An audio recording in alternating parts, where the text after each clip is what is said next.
guys, and welcome back to my channel. It's me, Madam Red Butterfly, and welcome to luxury, fashion, and trends, guys, in the fashion world. I'm here again, guys, para magbigay na naman sa inyo ng konting kaalaman or little tips on how to make you look expensive with your budget outfit, guys. Hindi importante, guys, na bumili tayo ng mga mamahaling outfit to the malls, to the shopping areas, to the bazaar, just to make you look expensive to the public. There's a lot of ways on how to make you feel better and look beautiful with your budget outfits. Watch this till the very end, guys, and get some informations on how to make yourself presentable with your budget outfit, guys, na hindi kailangan ng mamahaling dress. So I have 11 ways on how to make look expensive in the society, guys. So guys, I come up with 11 ideas on how to make yourself look expensive with your budget outfit, guys, to the public. The first, guys, is wearing neutral clothing. When we talk about neutral clothing, guys, these are colors that really emphasize your outfit to the public. Like, for example, of the neutral outfits are beige, peach, salmons, brown, or even black, guys, that it's neutral or universal clothes na pwede ninyong gamitin to make yourself more look sophisticated when you're presenting yourself to the public. Here are the example, guys, that I've collected for you to have an idea what or how it looks like in the neutral dresses when you are presenting yourself to the public. The next, guys, is about bags. Invest in bags, guys. What I mean with invest with bags or belts or leather bags, guys, these accessories, guys, will really elevate your self-confidence when you are showing yourself to the public. It doesn't mean na hindi po mamahalin ng bags ninyo. Simple leather bags, guys, or like for example this one, I have this Prada handbag, guys.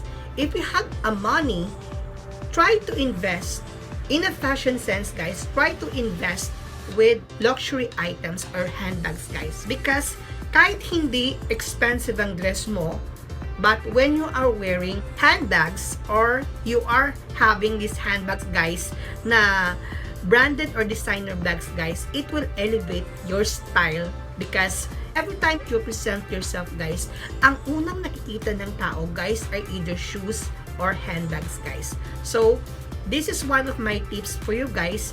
Please invest with bags, like designer bags, guys.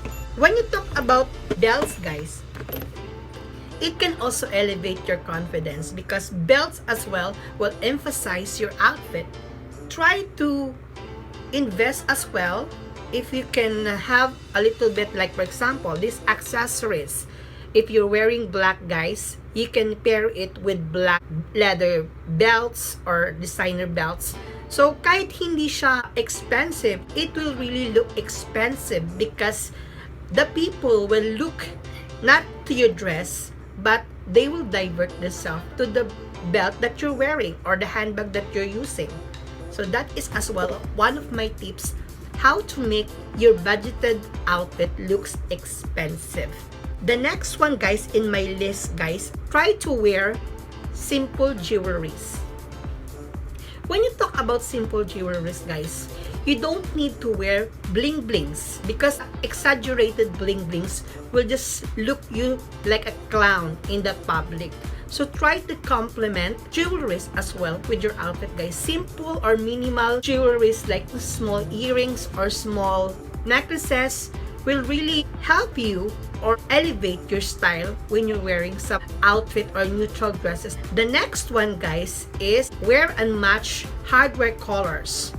What do you mean of hardware colors that I'm talking about, guys? These hardware colors or hardware materials, guys, is like for example, if you're wearing black or you're wearing outfits with black handbags with gold hardwares, try to complement or mix and match the hardware of your handbags with the color of jewelries. Like for example, right now, I'm having a handbag Prada But disclaimer to all of you guys, this Prada guys is not sponsored. This is only a little bit of idea how to do this or how to see your style when you are using a mix and match with your hardwares. So like for example, I'm using now a Prada handbag guys, and then try to mix and match with a little bit of gold hardwares. Minimal jewelries guys, or not exaggerated jewelries guys, will really looks you more sophisticated and elegant and looks expensive guys, kahit hindi po expensive ang dress niyo. The next one guys in my list guys is don't wear excessive logos or many logos. What do you mean by that? So like for example, if you are going to the public or you're going to parties, you're wearing a dress or you're wearing a shirt made of Gucci, and then kinomplement mo siya, you paired it with jeans or handbag made of Gucci, and then yung shoes ninyo Gucci din, yung cap ninyo Gucci din. It's not bad to compliment like that, but wear simple guys will really elevate you and will look you sophisticated and elegant.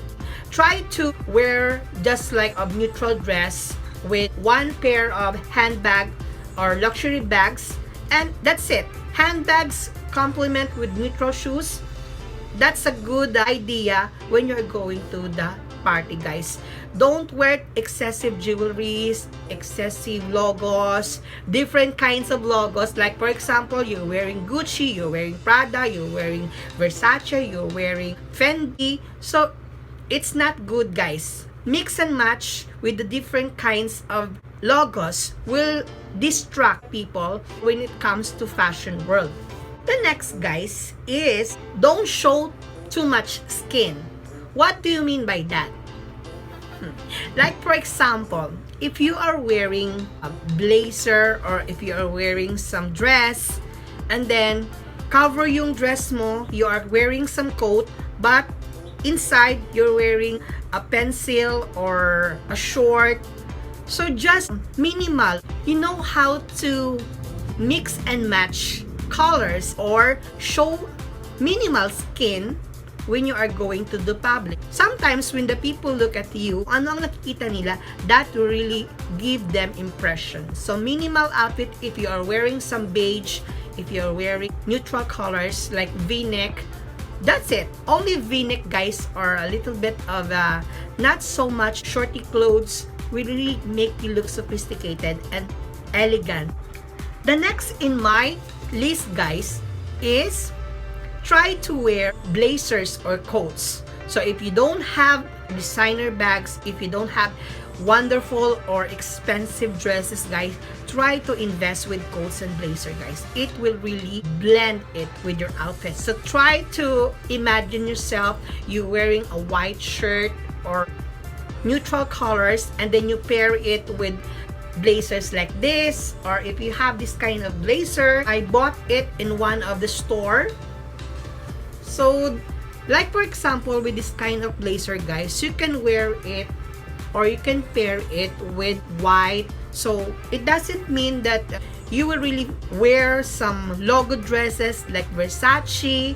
So try as well to accessorize yourself with coats or blazers, because those blazers will help you look elegant, you will look more expensive when you are outside, kahit hindi naman expensive yung dress mo inside. Sometimes the outer appearance of the people, doon sila guys nagbe-base. So try to invest or try to complement budgeted outfit with the blazers as well guys, or coats. The next one is one of my favorite. Try to wear shoes or invest with shoes. As what I am saying earlier guys, neutral clothings and hardwares and shoes really complement each other. Try to invest or try to check those two-toned shoes, like with a mix of black and peach, or black with beige, or black with neutral color guys, or nude colors guys. It will really emphasize or give you sophisticated look, even hindi po mahal or expensive yung outfit ninyo. So check these kinds of pictures and you will see what I'm talking about. The next one in my list, guys, is avoid wearing tight outfits or tight jeans, because as what I have said earlier, don't show to the people some skin. It is related as well not to wear tight jeans or any tight outfit. Try to check yourself or mix and match outfit that you are comfortable with when you're going outside, because if you are exposing skins or tight jeans, it will not elevate your style, because we are talking about fashion here, not about your body structures. Try to wear something not tight, because it will just distract people when you are wearing some tight jeans or tight dresses, because it will not give you elegance that you want. So focus to neutral colors, focus to the neutral clothes that will emphasize your beauty with grace. And the last but not the least in my list, guys, is very important. Learn to complement dress with the right accessories. What do you mean like that? As what I've told earlier, guys, wearing blazers, wearing simple jewelries, wearing belts, wearing designer bags will help you look more expensive to your outfit. But always remember, guys, that wearing or complementing the right accessories, like for example, kung hindi naman expensive ang outfit nyo, you can complement it with your shades, you can complement it with your hats, you can complement it with your pointed shoes or makeup. Wear minimal makeup, guys. It will really look you elegant and more expensive even you are wearing a budgeted dress, guys. So thank you so much.